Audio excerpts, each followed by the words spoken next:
Bruce Lee had a scar on his body that he never hid. Only one person knew the real story behind it, and that story changed everything. Los Angeles, June 9th. A warm Saturday night.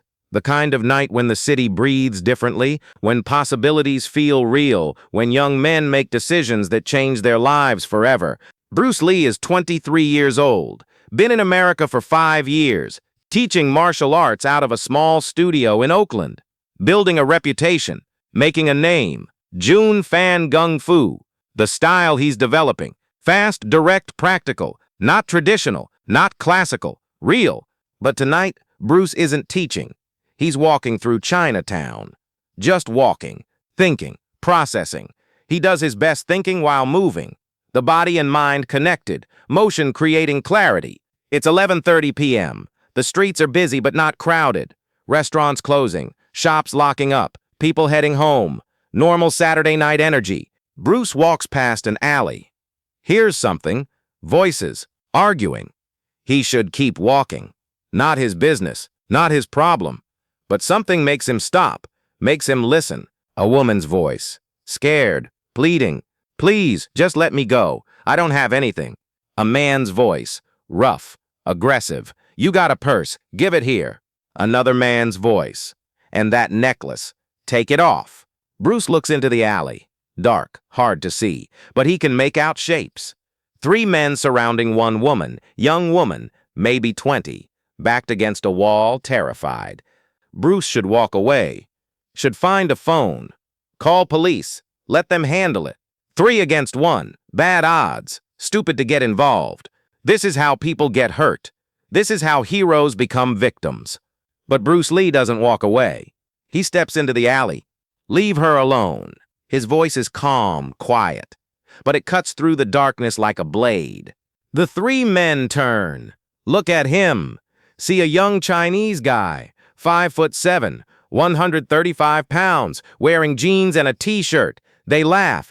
Walk away, kid, one of them says. This doesn't concern you. I'm making it concern me, Bruce says. Let her go. The leader of the group steps forward, bigger than Bruce. Maybe 6 feet, 180 pounds, leather jacket, scar on his cheek, eyes that have seen violence, done violence. You want to be a hero? Heroes get hurt. Bruce doesn't move, doesn't back down, just stands there, relaxed, ready. Last chance, the man says, walk away or we make you walk away. Bruce's answer is simple. Try. The man pulls something from his jacket, a knife, 6-inch blade, catches the dim light from the street. Still feeling heroic? Bruce's heart rate increases, not from fear, from adrenaline, from the body preparing for what's about to happen. He's trained for years, sparred with countless opponents, but this is different. This is real, real danger, real consequences, real blade that can really kill him. The woman whimpers, pressed against the wall, watching, hoping, praying this stranger can save her. Put the knife down, Bruce says, still calm, still controlled. You don't want to do this. I think I do, the man says, and lunges. What happened in the next 30 seconds nobody expected. The knife comes fast, aimed at Bruce's chest. A killing strike. No warning, no hesitation, just violence. But Bruce moves faster, sidesteps. The blade passes 6 inches from his ribs. Bruce's hand shoots out. Grabs the man's wrist, twists, hard. The angle forces the man's elbow to hyperextend. Pain. The knife drops, clatters on the concrete. Bruce doesn't let go, pulls the man forward, off balance, knee strike to the solar plexus. The man's breath exits. All at once, he doubles over. Bruce releases the wrist, elbow strike to the back of the head. The man goes down, hard, face first on the pavement, doesn't get up. 3 seconds. First attacker neutralized. The second man rushes. No weapon. Just fists. Throws a wide hook. Telegraphed. Sloppy. Bruce ducks under it. Uppercut to the chin. Perfect placement. Perfect timing. The man's head snaps back. His legs buckle. He stumbles backward. Hits the wall. Slides down. Sits there. Dazed. Out of the fight. 6 seconds total. 2 down. The third man looks at his friends. Looks at Bruce. Makes a calculation, decides discretion is better than valor, turns, runs, disappears into the darkness. Smart choice. Bruce stands there, breathing heavy, adrenaline pumping. He looks down at the first attacker, still on the ground, groaning. Then at the second, against the wall, bleeding from his mouth. Then at the woman. "Are you okay?" Bruce asks. She nods. "Can't speak. Too shocked, too scared, too grateful." "Call the police," Bruce says. "Tell them what happened. I'll wait with you." She nods again, starts to move toward the street, then stops, points at Bruce, at his side, points at Bruce, at his side. "You're bleeding," she says. Bruce looks down. His white t-shirt has a red stain, growing, spreading, on his left side, just above his hip. He lifts his shirt. A cut. Not deep, but not shallow either. Maybe 3 inches long. Blood flowing steadily. He didn't even feel it happen. The adrenaline masked the pain. But now, looking at it, he feels it. Sharp, burning, real. The knife, Bruce says, realizes what happened. When the first man lunged. When Bruce sidestepped. The blade didn't miss completely. Caught him. Sliced him. He was so focused on the fight he didn't notice. "You need a hospital," the woman says. "I need to make sure you're safe first," Bruce says. They walk to the street. She finds a payphone, calls police. They arrive 10 minutes later. Take statements. Arrest the 2 attackers still in the alley. The third one gone. Probably won't be found. The police want to take Bruce to the hospital. He refuses. Says it's just a scratch. Not serious. He'll take care of it. "You should get that checked," one officer says. "Might need stitches." "I'll be fine," Bruce insists. The woman approaches him before she leaves. "Thank you," she says. "You saved my life." "I just did what anyone should do," Bruce says. "But most people don't," she says. "Most people walk away. You didn't. I'll never forget that." She hugs him, quick, grateful, then leaves with the police. Bruce walks home, takes 20 minutes. The bleeding has slowed but hasn't stopped. His shirt is soaked, red and white. By the time he gets to his apartment, he's feeling lightheaded, blood loss, shock, the adrenaline wearing off. He cleans the wound. Painful. The cut is deeper than he thought. Probably does need stitches.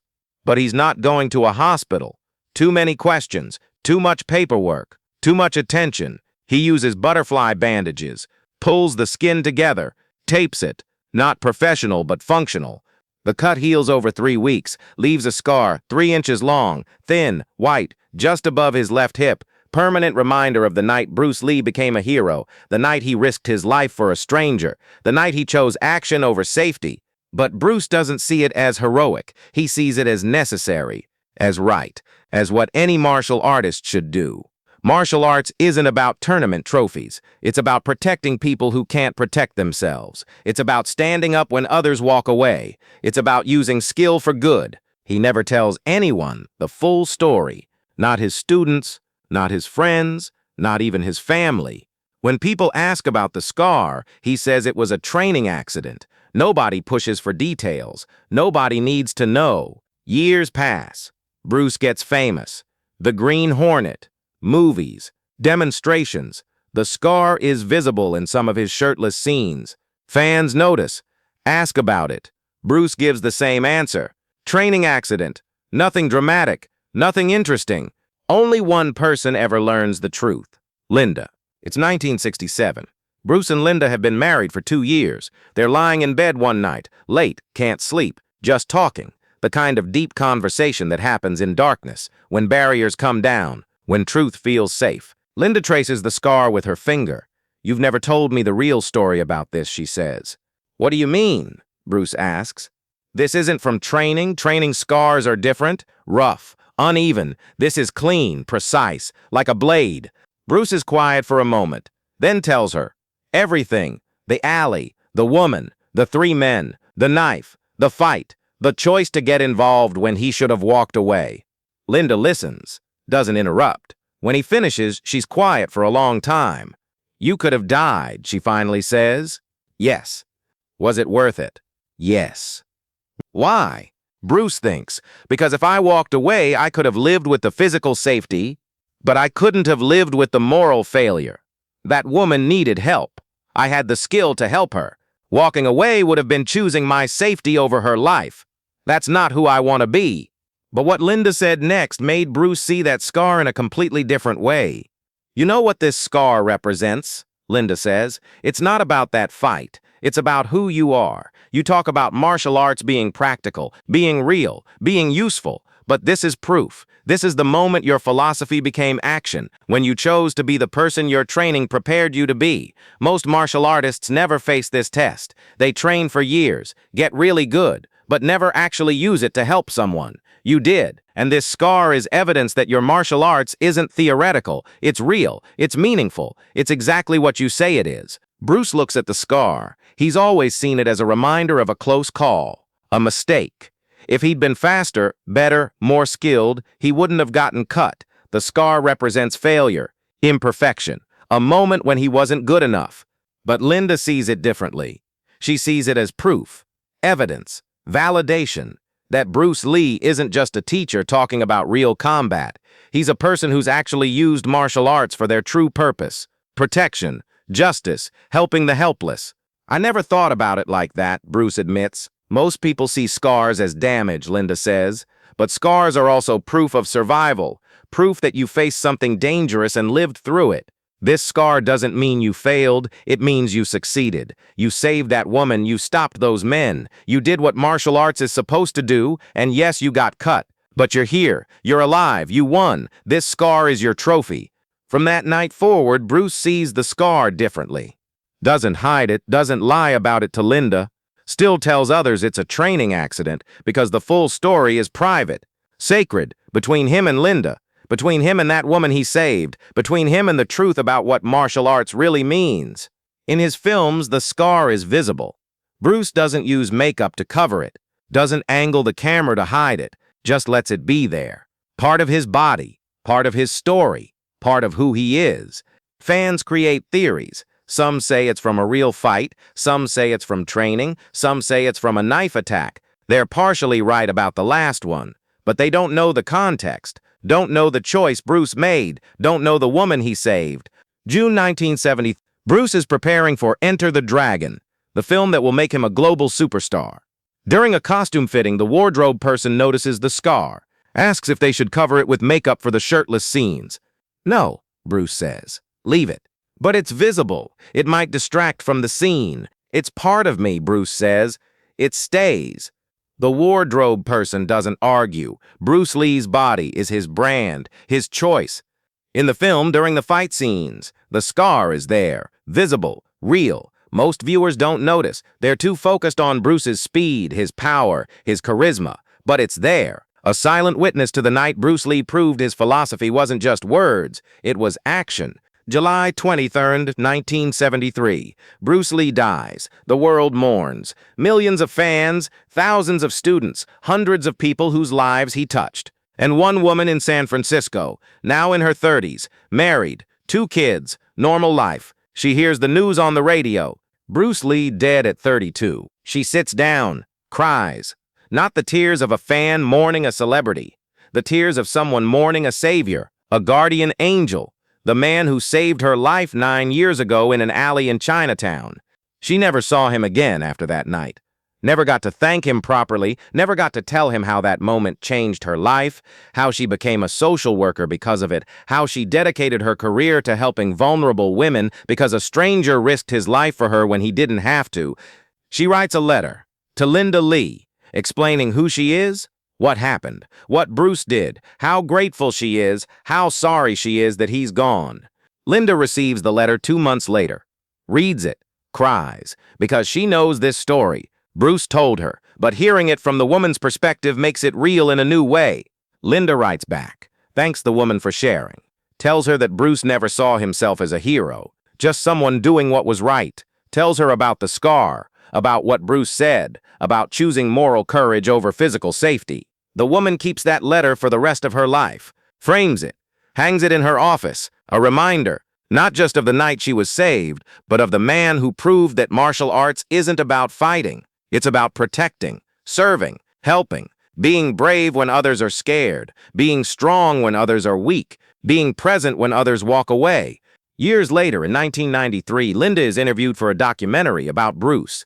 The interviewer asks about the scar on Bruce's side, the one visible in his films. Training accident, Linda says. The same story Bruce always told. But then she pauses, thinks, decides to tell the truth. Not the full story, but enough.